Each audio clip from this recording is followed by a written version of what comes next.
Hello and welcome to the Strike a Balance podcast for working homeschool moms. This is Charlotte Jones. I'm a homeschool coach and homeschooling mom of twin boys. I know it can feel really overwhelming to keep all the balls in the air all the time. So each week I chat about tips and strategies for being a happy and thriving working homeschool mom that you can implement in your life too. I also speak to awesome and inspiring women who manage to juggle homeschooling and work successfully and find out what their secrets are. Be sure to check out my time audit and mindset challenge in the show notes and sign up to my newsletter for lots of cool freebies. And if you ever need to chat, please book in a session with me. I'm so excited for you to be here and I hope you'll get so much value out of this episode. So let's get started.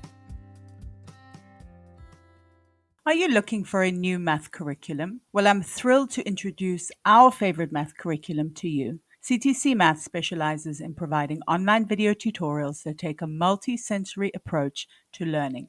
Favorably reviewed in Kathy Duffy's 102 Top Picks and the Old Schoolhouse Crew review, the lessons are short and concise to help your children break down concepts and appreciate math in a whole new way. The lessons are taught the traditional way and not to a test.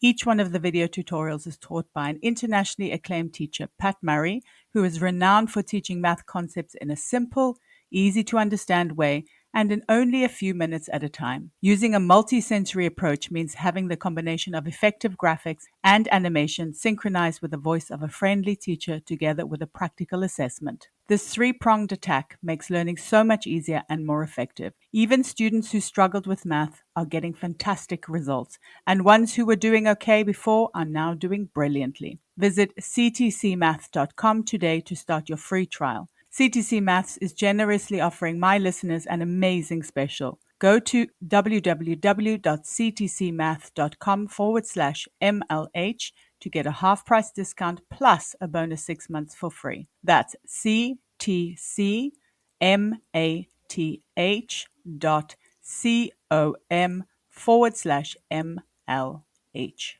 Hi there. I hope everybody's really well today.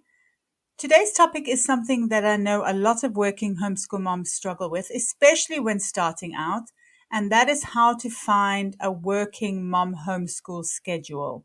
So that's why today I want to talk about 3 schedules, but I also want to give you tips and strategies for the mindset shifts and other ways to find a successful schedule that works specifically for your unique homeschool. So if you look on the web, there are loads of working homeschool mom schedules out there. And the reason is because each homeschool is unique. And when you throw in work in its different forms, things are going to look different for each of us working homeschool moms. But I very clearly remember what it was like when I started out. I wanted somebody to give me an idea of what to do and when to do it because I felt so worried that I wasn't doing the right thing. So I see you, I hear you. So I hope these 3 working homeschool mom schedules will help you to get started. And then I further hope that you'll tweak them until they suit you exactly. So I just want to give you some tips for using these schedules. These are things that help with time management in general. One thing I would highly recommend is to schedule in blocks of time. I have spoken about this before a lot, and I'm a firm believer in block scheduling, and then also just to have a few priorities for the day as well. As a work from home mom, this is what I do, but I think it can suit any kind of schedule, and it's best for flexibility and also reduces a lot of stress. Another thing that works really well for schedules is to batch your tasks. It really saves a lot of time and it's better for concentration. So if you combine blocking and batching together, you can really maximize the time that you have available to you. I also believe it's very important not to be married to your schedule. Lean into flexibility and tweak and adjust as often as you need. I've done this loads of times and I will definitely do more of this in the future. I like to regroup every few months to see if everyone is still happy, and it really works for us. Finding the times when you and your kids are the most energetic can also help to make your homeschool successful. This will mean that they're most receptive and less likely to waste time or become reluctant, and you'll be more patient. So this makes for a good learning environment. Lastly, setting boundaries around your time is also a must. As a working homeschool mom, time is your most precious asset, so you need to guard it jealously by setting those boundaries and making sure that you have complete control over your time. The first schedule I'm going to look at is the work from home mom schedule. This is the one I'm most familiar with as I've worked and homeschooled like this since the beginning. It has definitely changed over the years, so please keep that in mind if you use the schedule, as with all these schedules. And before starting with this, I also want to just point out a few things. I work more hours now than I did before when my kids were younger. And you'll find as your children get older, you will be able to put in more time as they're able to be more independent. I can choose my working hours, which obviously means that I can arrange my schedule. And when I'm working, my kids are able to work and play independently. We homeschool 4 days a week and year round, which also gives us a lot more flexibility. And I'm very lucky that my husband also works from home and helps out, and he does most of the cooking. My kids look after themselves during bath time, so there's no need to kind of look after them during that period. So it's a time for me to relax or to work if I need to. We all get up early and we go to bed early. Obviously, you can shift that forwards or backwards depending on the rhythm of your family. And it's because I can't work very late or very early because those are my low energy times. I know a lot of people like to wake up really, really early, but it's not something that I can manage. And if I feel the need, I will take off more time to relax. And I often exercise during my relaxed times because this is a very big priority for me. So I'm going to link the schedule for you to download in the show notes. And when you sign up, you'll also get access to my resources library and to all three of the schedules. But I'm just going to go over it quite basically. So we wake up early, like I said, at 6. We homeschool 7 to 9-ish, 7 to 10-ish, depending on the kids. And we only do that 4 days a week. Then after that, I start to work and my kids look after themselves. That's Monday to Friday. We have dinner quite early. I will also maybe work after dinner if needed. We all go to bed early. The kids 9 o'clock and my husband and I 10 at the latest. Then Fridays, I will spend Fridays cleaning and I will spend Saturday mornings grocery shopping. My husband, like I said, does the cooking. He'll batch cook on Saturdays or Sundays.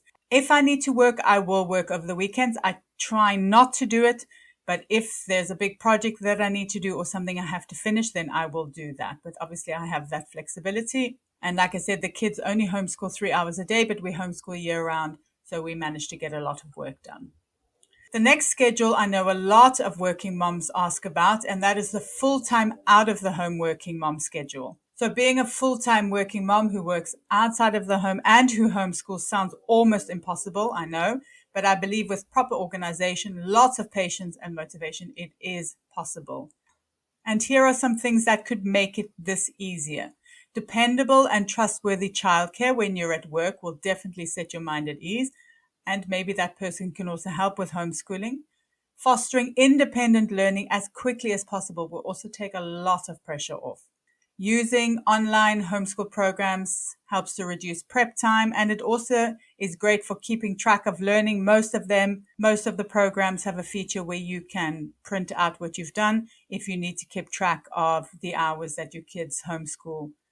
Something else that helps a lot is being quite relaxed with how your kids spend their time. And by this, I mean screen time. Because if you're going to be worried about screen time, it's going to make your working time stressful. So I would recommend being quite relaxed with that if you can. Obviously, there are controls that you can put into place to control this, but I wouldn't worry too much about how your kids spend their time when they're not homeschooling. Being creative with your scheduling, so early mornings, evenings, weekends, will also give you more control over your time. And if you have the possibility, you need to ask for help because this can be a lifesaver. Meal prepping and getting your groceries delivered also saves loads of time, and just getting good at organization in general really stops wasting time. You could use a planner. For example, I have a planner. I'll link it in the show notes. These things are going to help to reduce your stress a lot, and also be kind to yourself and your child, because this is going to make your working homeschool mom life much more harmonious. So the schedule that I've created is kind of a 9 to 5. Obviously, if you work shifts or nights, then obviously you'll need to adjust when you homeschool. And as I said, don't forget early mornings or weekends if you need to find some time. So basically, this one is waking up early as well, and then kind of getting ready, going to work starting at 8 and then working until 5. And then dinner, and then you can homeschool in the evenings. Or if you have the energy and your kids have the energy, you could shift that homeschool to in the morning.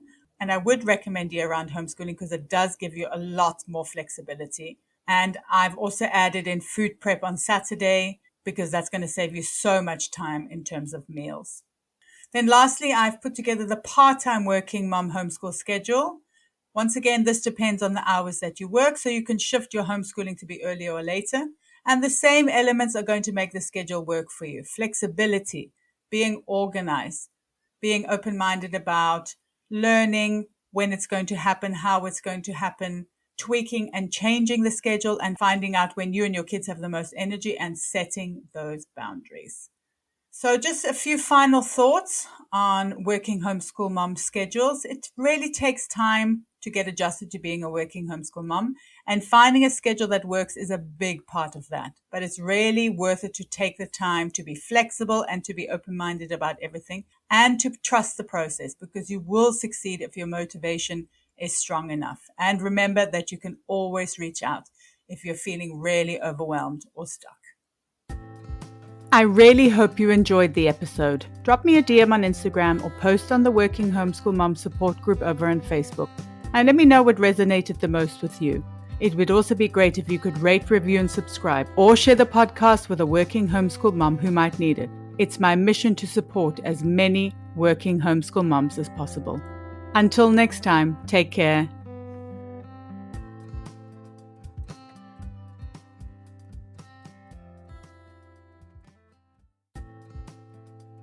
Hello and welcome to the Strike a Balance podcast for working homeschool moms. This is Charlotte Jones. I'm a homeschool coach and homeschooling mom of twin boys. I know it can feel really overwhelming to keep all the balls in the air all the time. So each week I chat about tips and strategies for being a happy and thriving working homeschool mom that you can implement in your life too. I also speak to all